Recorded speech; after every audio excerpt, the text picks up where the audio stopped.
Hi everyone, welcome to the first match with Sultai Yarok.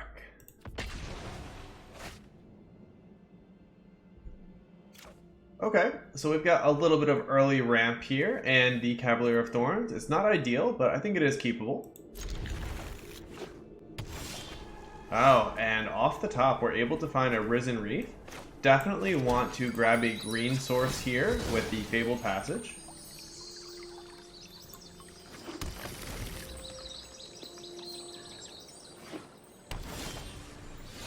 And we are going to shock ourselves here. Now, it's important to choose correctly between Leafkin and Growth Spiral, and Growth Spiral is the correct one, as we want to make sure that we can play the Leafkin after the Risen Reef. I think I'm actually going to Spiral right now, just because it is possible that they have counterspells in their deck. So let's make sure that this resolves.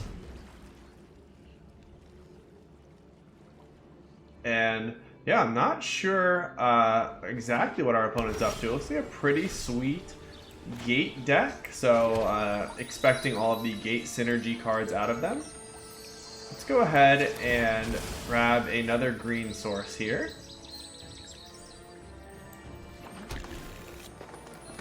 And we have another interesting choice. We can play Uro, trying to hit another land, or get the Risen Reef out there.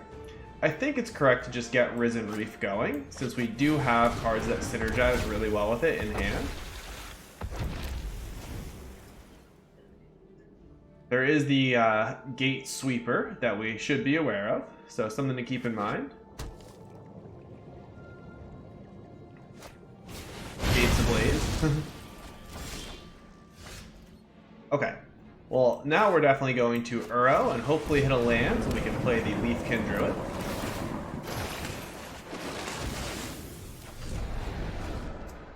A little bit unlucky not to have found that fifth land, but we are going to get there. Alright, and here I think we just want to run the exact same play. We'll run out the Uro, hope to hit a land, and then try to play out the Leafkin Druid. Oh, interesting. Ashiok's Erasure. Okay. So, I'm not sure how this interacts with escape. I'm guessing I can't escape this either. But we'll find out. Okay, so we did find a fifth land. They have the Gate Colossus out there, which is already an 8/8, fairly large. I think here I actually want to play out the Temple of Mystery and then play Thassa, as we're planning to play out a Cavalier of Thorns next turn. And being able to blink that is a nice thing to plan for.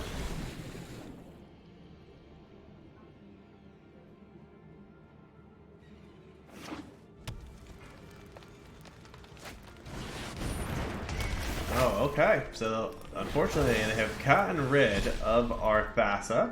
The good news is they don't currently have something to get back with the Elspeth Conqueror's deck. Let's go ahead and run out the Cavalier. Well, the other option, actually, is we can command the Dreadhorde. I don't think we're in a position to do that right now, but potentially next turn we can make that play. Let's go ahead and get another Overgrown Tomb out there. Yeah, I don't plan on double shocking or even shocking once to be able to play the Leafkin Druid, I don't think. No, I take it back. Let's get the island and then we'll shock once and then play out the Leafkin Druid. And yeah, since I can see these are not lighting up, the Ashiok's Erasure does prevent escape.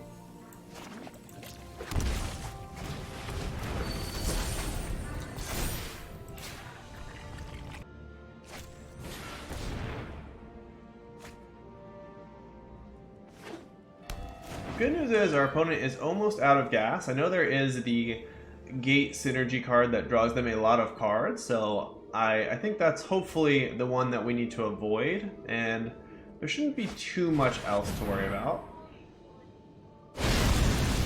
Alright, so what do we want to put on top, if anything? Probably Tamiyo.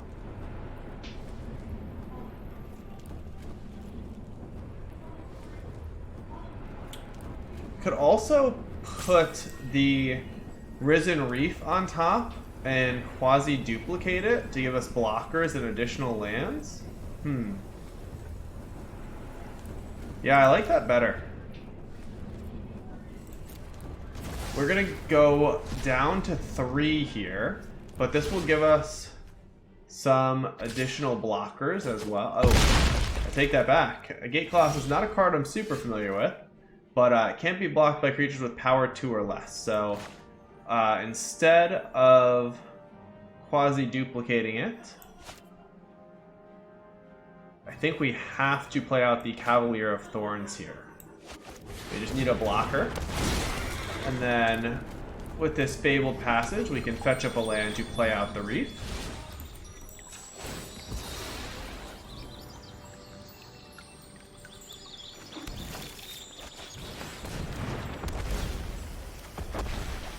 Okay. And if we're able to survive a couple turns, we do have a ton of mana available to us.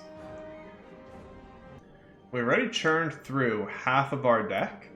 So we are starting to think about, oh man, I was going to say alternate win conditions, but the explosion got us.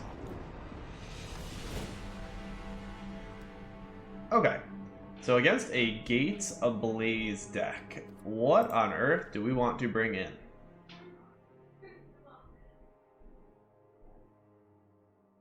So I kind of like the idea of Casualties of War as a way to take them off Ashiok's Erasure, Gates, and the Colossus. If we bring in some Casualties of War, which I am going to do, what does it make the most sense to cut?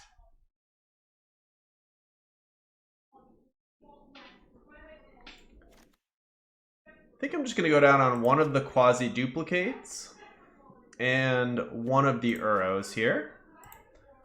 And other than that, I don't think we really want to bring in anything else, so let's run it back. Alright, let's see what we've got here. Yeah, I like this quite a bit. A way to quickly ramp to a Casualties feels pretty strong. And then Thassa just synergizes really well with a lot of our possible draws, like the Risen Reef.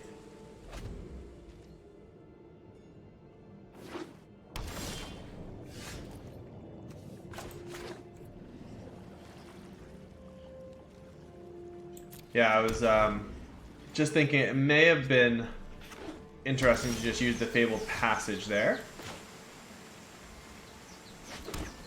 Okay, let's run out the Risen Reef.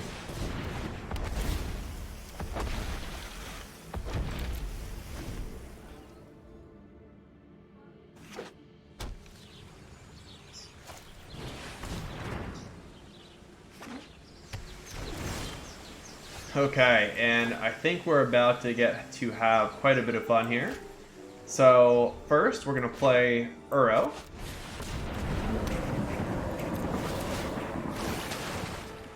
And put the Fabled Passage into play.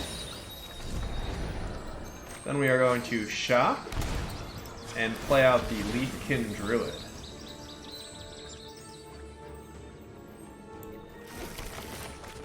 And then we are coming up on the point in time where we can both Casualties of War and start using Agent of Treachery plus Thassa. So we got a nice top end here.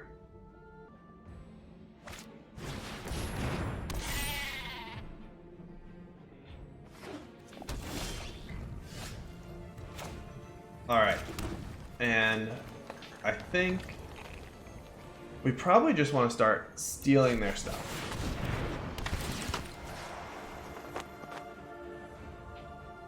And I actually want to take them off of lands here. The Gatebreaker Ram doesn't do a whole lot for us, and I'm not afraid of them being able to kill us anytime soon.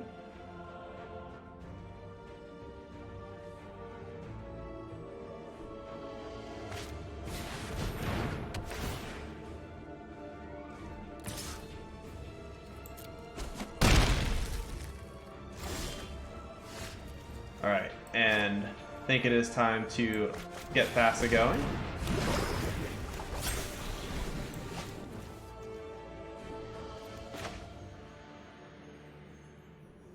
And we'll just scry here. I don't think there's any need for us to tap this down, but we are going to be able to start blinking the Agent of Treachery this turn.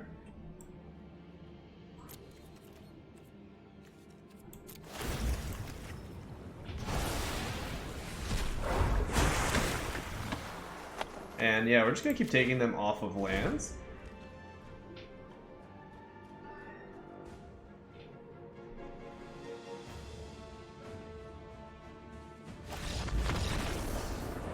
Alright.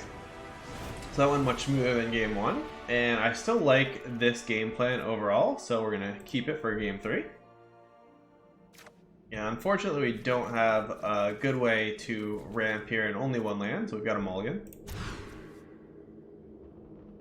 And, well, not ideal to have a 6-lander here. We're going to put one of those back, and then we will be able to ramp with Uro on turn 3.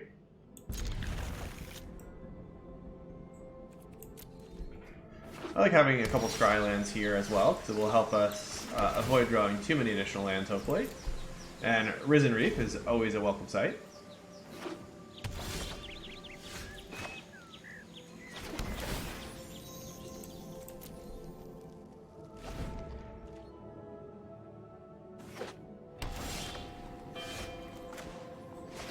Alright.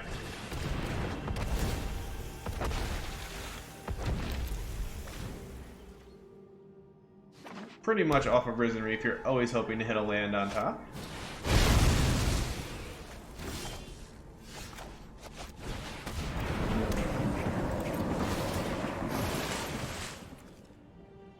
And unfortunately, we're not going to be able to double spell here, so we'll just use this as our scry, and we don't need the Leafkin Druid at this point.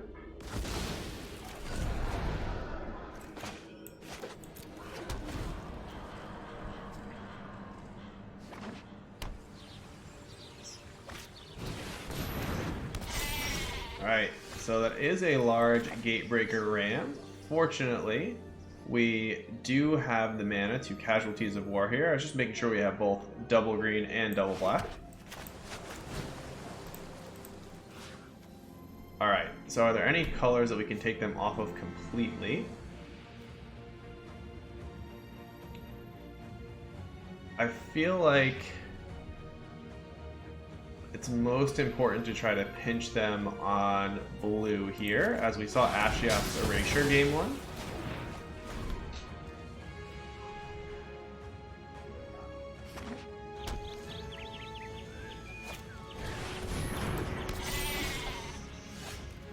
Alright.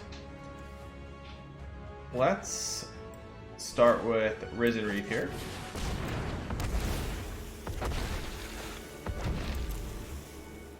And follow up with Uro. We don't have the blue mana available right now to play Jace.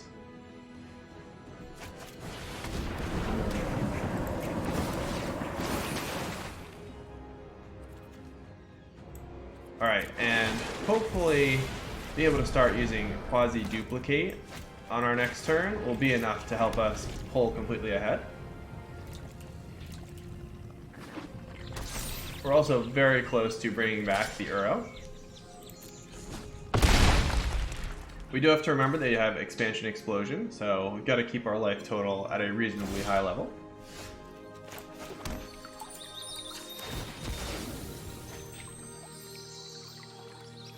So there are a few interesting plays that we can make. We can play Jace, putting 2 cards in our yard and then bring back an Uro. That seems most valuable.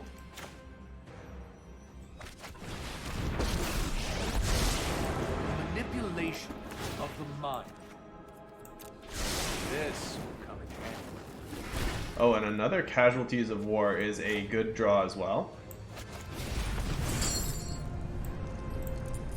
So we do have the ability to bring cards back from the yard. We want to keep that in mind since we have Tamiyo in the deck. It feels like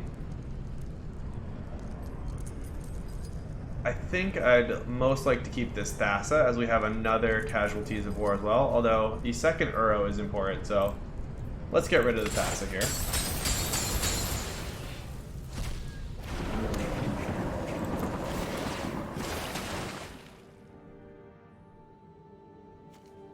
And we'll just play this out tap.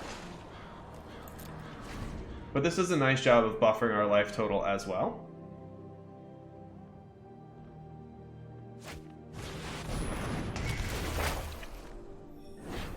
Alright, and let's see what they target with the Elspeth Conqueror's Death. I'm expecting Uro here.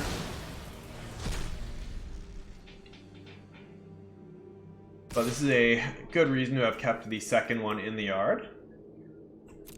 And it's going to leave us with Jace, which seems a bit dangerous for them. So let's start out with the casualties of war here.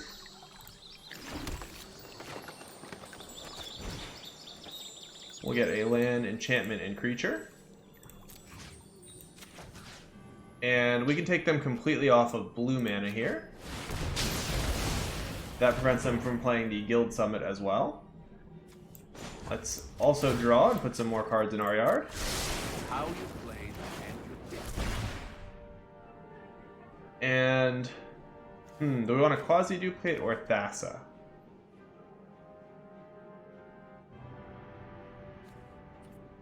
I think I'm just going to run out the Thassa here.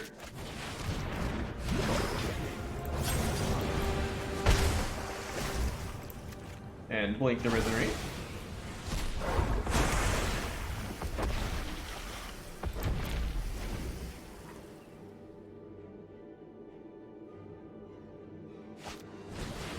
No. Alright, let's start out by bringing back Uro. Actually, I take that back. I think we want to load up some more cards in our yard first. Let's play out Cavalier of Thorn. This will allow us to mostly exile lands. And do I want this untapped? I think I do. We're not in danger of being expansion explosioned out of it. And we're going to be bringing back Uro here, which can draw us additional cards. So now let's get rid of as many lands as we can find in our yard. And another Thassa.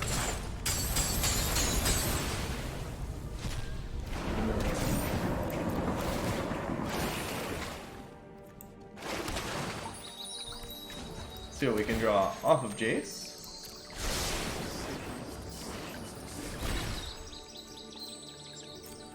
We'll get in, and then we can quasi-duplicate something. I guess we just want to quasi-duplicate the Cavalier of Thorns here. And we'll grab the Breeding Pool. And I don't see any need to play out the Leafkin Druid here, so we'll just put it into play tapped. And do we have any other basics left? Hopefully we have at least one more. Alright.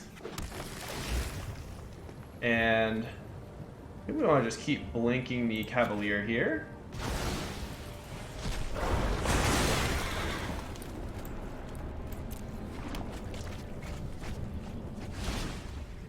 And we'll see if we can get the alternate win condition off of the Jace.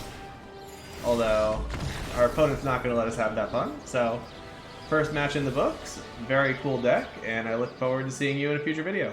Later.